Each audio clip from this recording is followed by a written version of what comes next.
This is a millionaire. Drives fast, flashes watches, and probably owns a rental mansion in Miami. This is a billionaire. He owns 11 private islands, rents one out for $57,000 a night, and even has a private nightclub inside his $17.55 million Las Vegas mansion. But this is a trillionaire. He has entire economies and private armies at his fingertips. Now, we're about to compare these three levels of the money game, and once you see the difference, you can never unsee it again. If you woke up to $1 million and spent $1,000 daily, it would take you 3 years before going broke. A billionaire doing the same would last 2,740 years, longer than the Roman Empire. But a trillionaire? They'd need 2.7 million years to burn through it. To put that in perspective, if a caveman started spending $1 million daily at the dawn of civilization, they'd still have over $600 billion left today. But there is one small problem. You didn't wake up a millionaire, obviously. And if you handed $1 million to a caveman, he'd still be more worried about outrunning a saber-toothed predator than spending it. So, let's get started. What does a millionaire's life actually look like? One step inside this place, and you'll start to understand. This hotel in the Middle East charges $6,000 a night. And yeah, that sounds insane.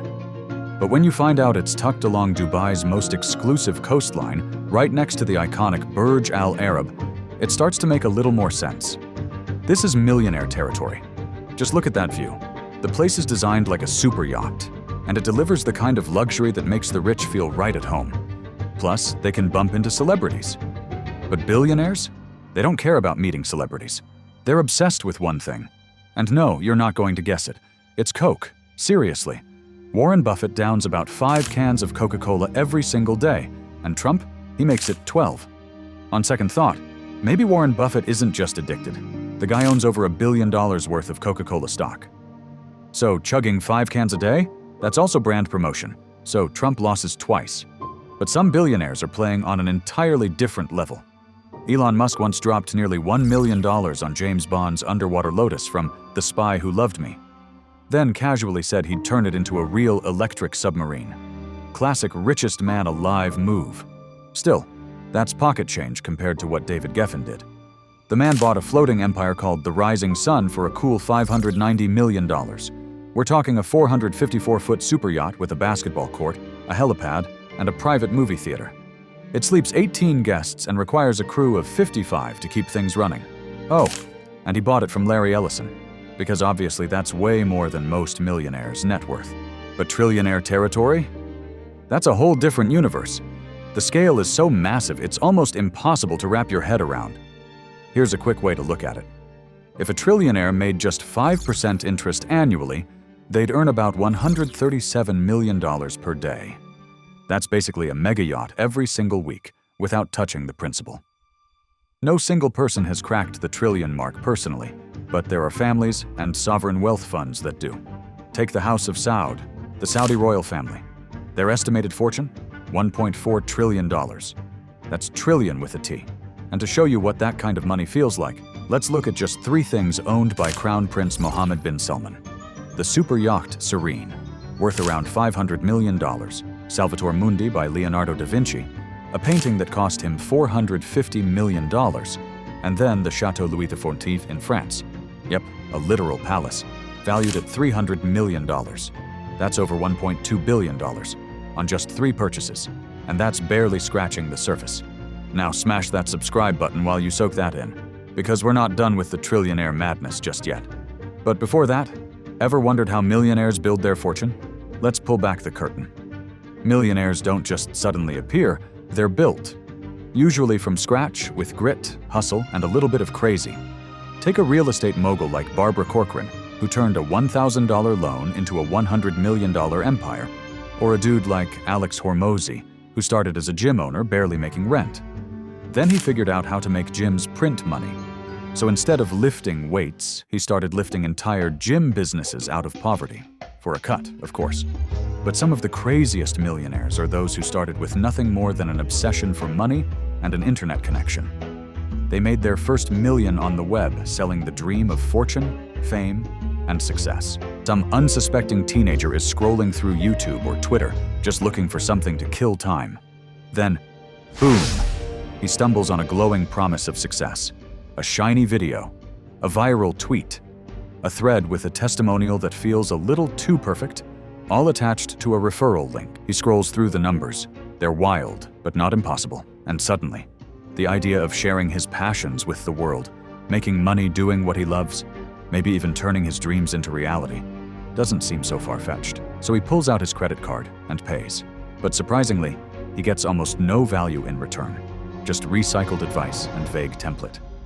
And before long, he's pulled into the next offer, the next secret, the next upsell, until the fake gurus have milked him dry. Those fake gurus continue till they make enough to diversify and rank in millions. And like this guy said, nobody making 100K a month will be begging you to teach you how to make 100K a month.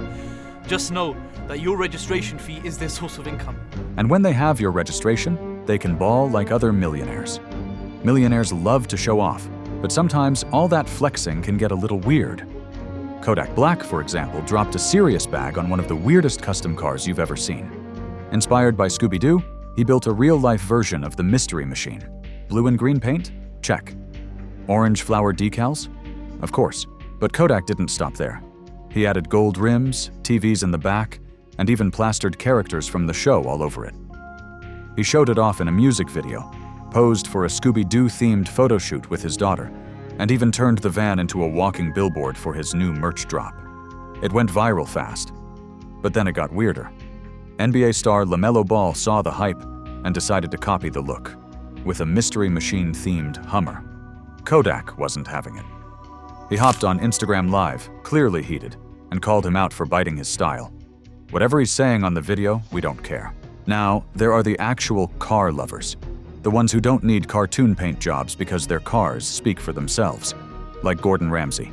He reportedly owns at least 94 cars, all kept in a custom-built hangar in the UK. His crown jewel? The ultra-rare Aston Martin DB4, a vintage beast that predates the legendary DB5 and can fetch over $2 million at auction.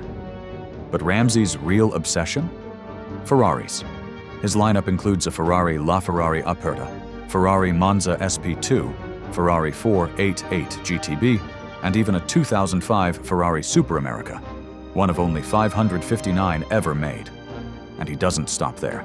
He's got a Porsche 918 Spyder, McLaren Senna, BAC Mono, and a Ford GT in the mix. One of his most exclusive rides? A Land Rover Defender 110 SVX Spectre, JB24, one of just 7 ever produced for a major action film, with a price tag north of $3 million. When it comes to car collections, Ramsay absolutely has a great eye. But millionaire rappers have a different taste, and these guys are known for blowing insane amounts of money on outrageous things, especially chains. And Gucci Mane decided to take it to a whole different level. One of his most legendary pieces is the Ice Daddy chain.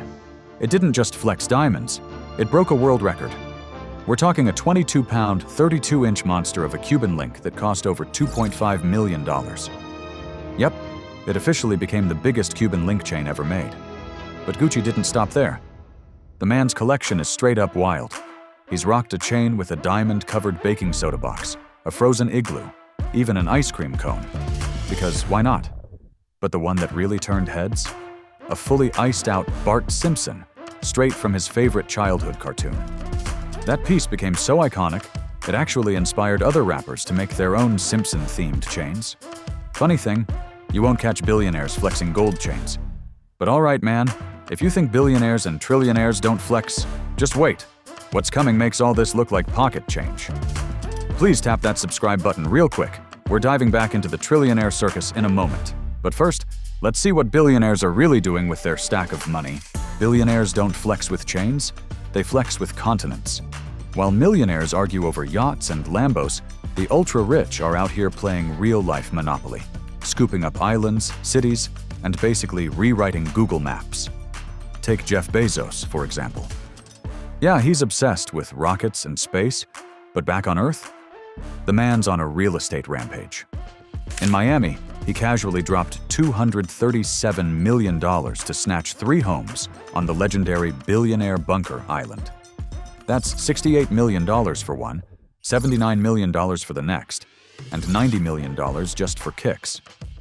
Rumor has it, he's planning to bulldoze a couple and fuse them into one gigacompound. Because when you're worth $200 billion, who needs neighbors? Over in Beverly Hills, Bezos bagged the Jack Warner estate for a cool $165 million, complete with royal-looking guest houses and hedges. And when he needs to unplug, boom, $78 million, 14-acre estate in Maui, perfect for cocktails, sunsets, and maybe a quick trip in his personal submarine.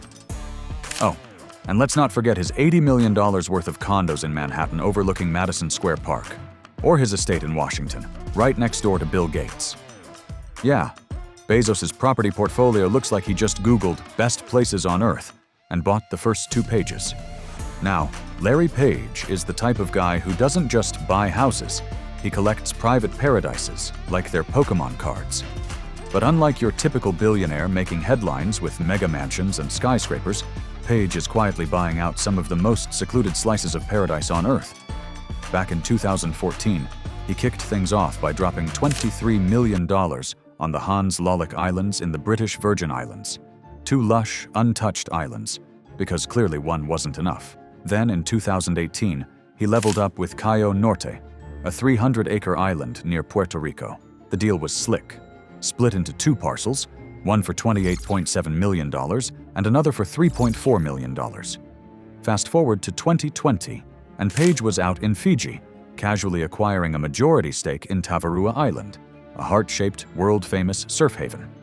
And while most of us were stuck at home binge-watching Netflix during the pandemic, Larry was reportedly chilling in paradise, jetting in through Fiji's elite Blue Lane system. There's even chatter linking him to Namotu Island, right next door. But that one's still a mystery. Some say it's his, others say it's just a rumor. But with Larry's track record, would it really be a shock? Now let's talk Mark Zuckerberg, the most introverted billionaire in the game. But don't let the hoodies fool you. It started with a modest $7 million pad in Palo Alto. But then he went full stealth mode and bought up the 4 houses around it, spending over $43 million just to keep people from breathing near him. And he didn't stop there. The dude's now building a 7-structure compound worth an estimated $59 million. But the real plot twist? In Kauai, Hawaii, Zuck owns over 1,400 acres of paradise and is allegedly building a $100+ million underground fortress complete with its own power plant, blast-proof doors, and enough bedrooms to host a billionaire apocalypse sleepover. And then there's Elon Musk, the world's favorite chaos billionaire. Before going full minimalist monk, Elon had a fleet of Bel Air mansions, including one that used to belong to Gene Wilder. Then, in true Elon fashion, he announced he was selling everything because, why not? But let's switch hemispheres and talk about Mukesh Ambani, India's richest man. This guy lives in Antilia, a 27-story vertical palace in Mumbai worth up to $2 billion. That's not a house, that's a skyscraper wearing designer clothes. We're talking 400,000 square feet, a staff of 600, 3 helipads, a spa, a private movie theater, and entire floors dedicated to his car collection. Forget influencers with Lambos. Real power doesn't flex on Instagram. It flexes behind palace gates, across borders, and inside compounds that make billionaires look broke. Take Kim Jong-un, the 41-year-old high-budget Bond villain. He rolls in a smuggled bulletproof Mercedes Maybach S600 and lives across a dozen secret estates. We're talking a private beach resort, a yacht fleet, a 9,000-bottle wine cellar, and a mega mansion in Wonsan with its own water park. Oh, and don't forget the armored train, loaded with gourmet chefs and command centers. I bet you didn't know that he is also guarded by over 100,000 security personnel ready to take a bullet for him. Then there's Putin, who quietly controls over $1 trillion in state-owned assets. We're talking Gazprom, worth over $300 billion. Rosneft, around $56 billion. Russian Railways, VTB Bank, you name it. But here's the crazy part. He doesn't just oversee them, he chooses who runs them, who profits, who becomes a billionaire. You won't find his name on these companies. Instead, he installs loyal oligarchs as the owners. And, what a surprise, they all end up billionaires. Now here's where it gets really interesting. Putin has somehow convinced his people that he only makes $140,000 a year as president. Yeah, right. In reality? Try a $1.4 billion Black Sea mansion, a fleet of 700 cars, private jets including a $716 million flying Kremlin and a $100 million mega yacht. But it's the Black Sea Palace that screams Shadow Emperor. 190,000 square feet of frescoed ceilings, marble pools, casinos, nightclubs, an ice hockey rink, and Louis XIV-style sofas. It's furnished by Italian luxury brand Citerio Atena. $500,000 dining chairs, $850 toilet brushes, $1,250 toilet roll holders. More than 40 staff work year-round for $2 million. Putin? He says, "It's not mine." Basically, shut up, move along. He's calling the shots, but not as openly as the Saudi royals, who treat wealth like a cheat code. What happens when you combine trillion-dollar oil money, a royal taste for grandeur, and zero limits? You get the House of Saud, flying in gold-trimmed jets, sailing billion-dollar yachts, and cruising in entire fleets of supercars that make Formula One garages look modest. Let's start in the sky. Fun fact, these royals never fly commercial. That's obvious. But what's not obvious is their private jet fleet. We're talking at least 13 aircraft strong, headlined by customized Boeing 747-400s and 787 Dreamliners. The entire royal jet fleet is worth over $1.5 billion. Now, drop down to the sea. The $400 million mega yacht Serene, owned by Crown Prince Mohammed bin Salman, floats like a hotel and moves like a battleship. 2 helipads, a snow room, a saltwater indoor pool, game rooms, and a viewing lounge beneath the waterline. And that's just one. The Prince Abdulaziz yacht, almost 500 feet long, carries 64 guests and a small army of staff. But once they land, it's not exactly a Toyota Corolla waiting on the tarmac. Think gold-wrapped Lamborghinis, Rolls-Royce Phantoms, and Bentleys with interiors nicer than most 5-star hotels. But yachts and jets are just the start.